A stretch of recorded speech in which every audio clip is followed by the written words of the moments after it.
Now, the first thing I'd like to do here is to thank everyone who participated and wrote a letter to Disney expressing their views and opinions on the state of the Star Wars franchise. Obviously, I'm not going to be able to read everyone's letter in this video, or it would go on for hours and hours and get rather repetitive considering many of you had similar thoughts and ideas.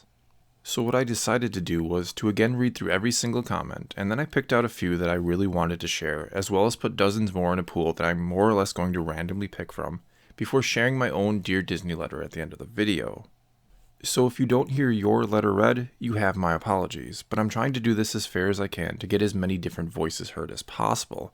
And what I ask you to do is to repost your comment in this video, or compose a new one if you'd like, in the hopes that maybe someone from Disney and or Lucasfilm will both watch this video and read some of the comments and maybe even reply. And speaking of that, if anyone from Disney and or Lucasfilm is watching this, then thank you for listening to the views of your fans. And without further ado, let's get to the letters, and I'm going to start with the one that got the most likes from everyone, and it comes to us from Luke Skywalker II, who said, "Dear Disney and Lucasfilm, I really hope that you will listen to the fans of Star Wars, including me, about the state of the franchise post Last Jedi and take heed of the fans' wishes. You know, like many, I grew up with Star Wars and have been a fan of it since I was very young. It pains me to see so many people give up on it, and to see it decline quite a bit. All I see these days are people saying, Star Wars is dead, and I'm done with Star Wars, and so on. And all of that is because you are lacking on raising an ear and listening to your customers, the people who give you the money to be able to even still make the films. I get that we fans shouldn't fully restrict you on artistic and creative freedom, but to not at least acknowledge and care for the feelings of your customers towards the product that you sell to them, and to not think about their reaction to it, is just pure carelessness in its prime. Now, I think the way you could fix this is by these things. 1. Acknowledge that you have customers who care for the franchise. 2. Make stories that don't shove in bad characters just for the sake of political agenda, and make them have personalities and development. 3. When making trilogies, have one director do them so it has a direction and consistency. 4. Expand beyond the Imperial era, and make the Star Wars galaxy bigger. 5. Don't just stick to characters we already know, and create completely new and great ones. In my humble opinion, and the opinions of quite a few others, these 5 things will make Star Wars better again. I hope you can heed these words. Sincerely, a humble and hopeful fan." The next letter then comes to us from Christy Bledsoe, who says, "Dear Disney, I do not condone the mindless hate, harassment, and toxicity that has developed in the Star Wars fanbase. I'm not a racist or sexist. I'm just trying to save one of my favorite franchises. I am a 15-year-old girl. This may seem like an irrelevant point to bring up, but it speaks directly to how unsuccessful your attempts to include women in the Star Wars franchise have been. I personally feel that women have generally been underrepresented in Star Wars and other franchises. When women were represented in other franchises, I often felt frustrated that I could not identify with the female characters, or that they felt like cardboard cutouts compared to their well-rounded male counterparts. The same goes for Star Wars films that have been released under the Disney banner.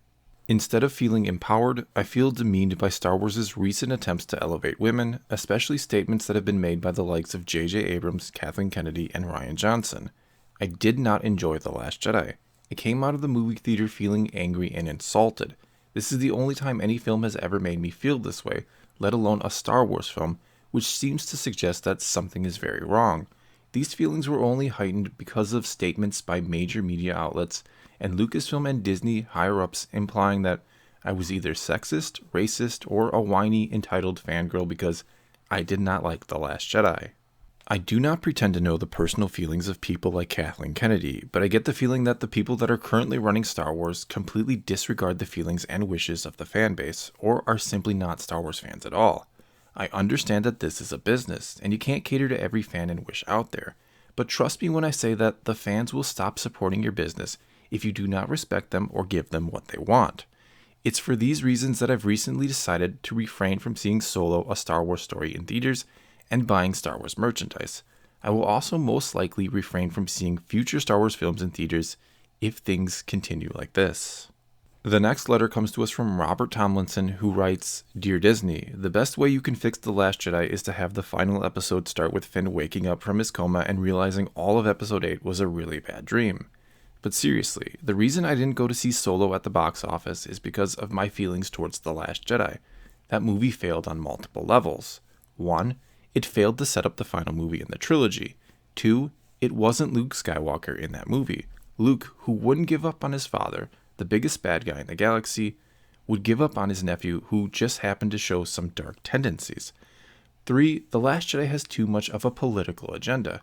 I have no problem with strong female characters, but the problem is, you're giving us weak female characters.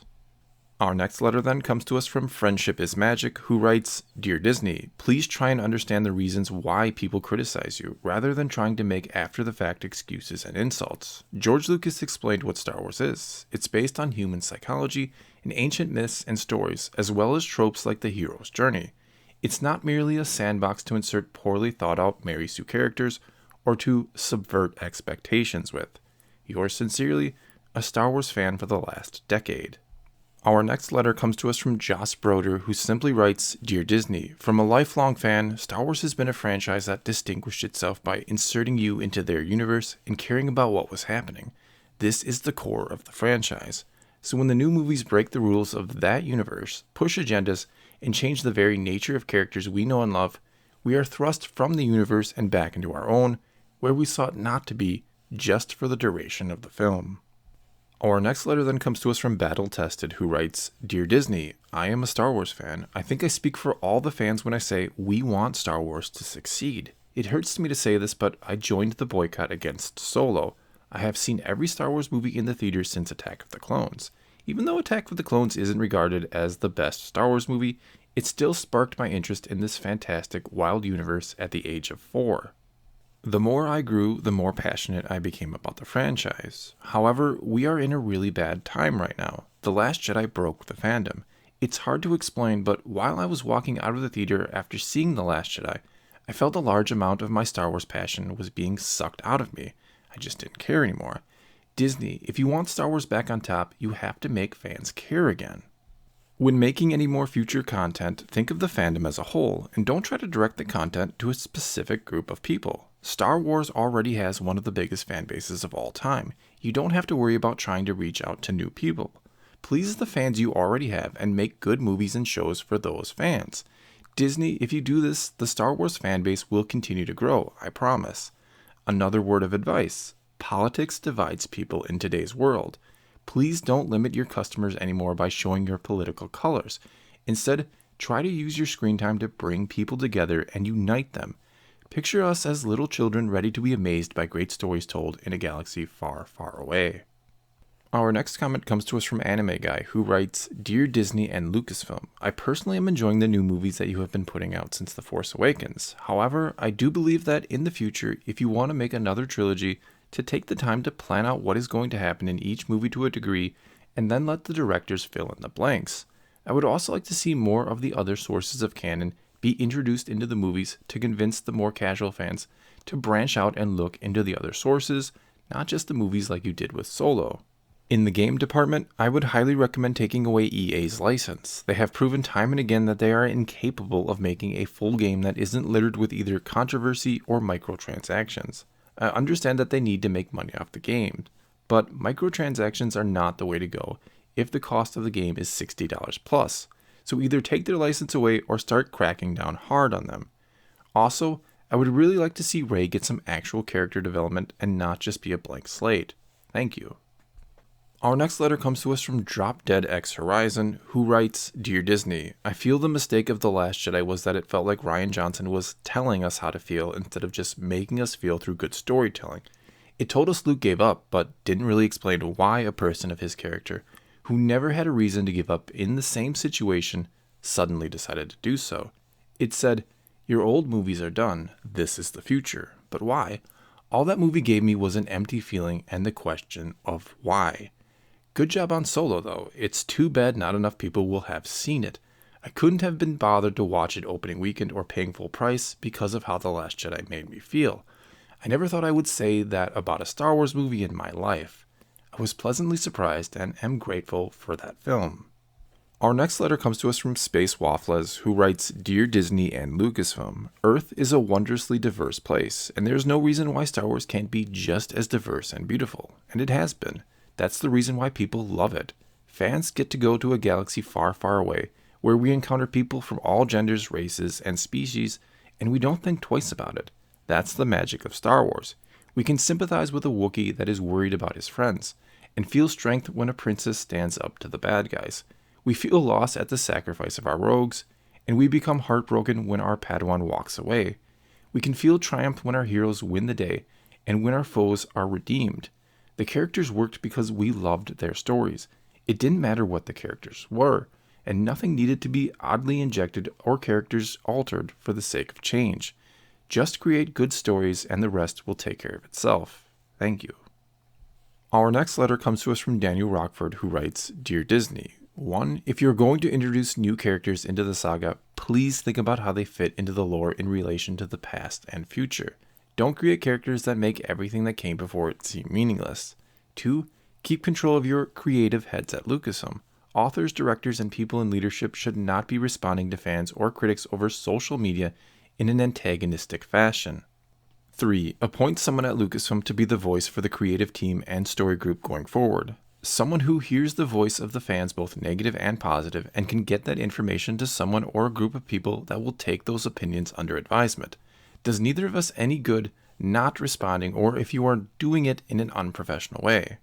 4. You are never going to fix what you have done for some fans, but if you want to fix what you are currently doing to the fandom and current success you are having at the box office, carefully plan out your next films and focus on what made previous films so beloved and how you can take that into future projects. 5. Please try new things. Please do things that the fandom hasn't seen yet, but don't do it in the saga films. You have animated shows to try new things in, a live-action show to try new things in, video games, comics, books, and spin-off films to try new things in. If you do it in the saga films, you can and have damaged some fans' views and love for what came before. Our next letter comes to us from Ethan W., who writes, Dear Lucasfilm and Disney, the mess that has become of the Star Wars franchise and its fan base is surely worrying to you guys, just as much as it is to us fans. Despite how chaotic and hopeless it may seem, there is one easy step you can take to mend the wound that has been created. That is, considering the fans. Before any substantial decision is made story-wise, ask yourselves, how will our fans react to this? What will they say? Or how would we react to it? You need to be mindful of your fan base and always keep them in mind. You guys are surely fans yourselves, I have no doubt about that. You're part of the fandom, so treat the franchise like any other fan would. Now, this doesn't mean that you always have to play it safe and never take risks. You definitely should, but at least think about how those risks would go over and don't take risks just so that you can say that you did it.